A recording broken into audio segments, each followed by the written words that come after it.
Goeiedag, ek groet jou in die kosbare naam van Jesus Christus.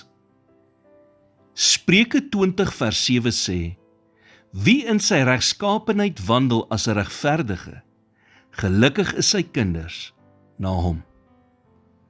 Soms is die beste manier waarop jy jou kinders kan leer, nie in jou suksesse nie, maar in jou mislukkings. Hulle sien jou struikel, hulle sien jou worstel met swakheid, hulle sien jou foute maak. Maar hulle sien ook hoe jy elke keer terugkom na Jesus toe, in selfs die moeilikste van omstandighede.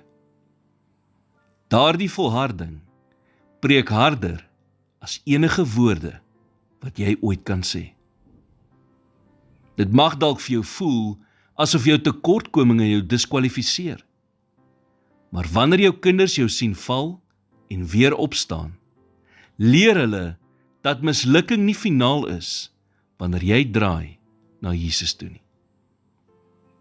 Jy leef nie net vir hier en nou nie. Jy vorm 'n nalatenskap. Jy sien, daar is iets meer wonderliks as om net hemel toe te gaan. En dit is om jou familie daar te sien. Soos kleintjies wat al eerste tree gee, volg jou kinders in jou voetspore. Hulle struikel en hulle val, maar hulle hou die rigting van jou lewe dop.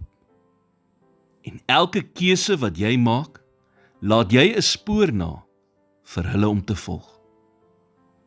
Hulle sien as jy aanhou opstaan en aanhou om vir Christus te leef. Daarom, maak die besluite wat jy neem baie saak. Genade bedek ons wanneer ons foute maak. Maar genade is nie 'n verskoning om in sonde te leef nie. Want jy vorm meer as net jou eie storie. Jy vorm hulle sin ook. So kies lewe, kies integriteit. Kies om 'n pad te stap wat die moeite werd is om na te volg. God is besig om te beweeg in hierdie generasie en jou getrouheid speel 'n groot rol daarin.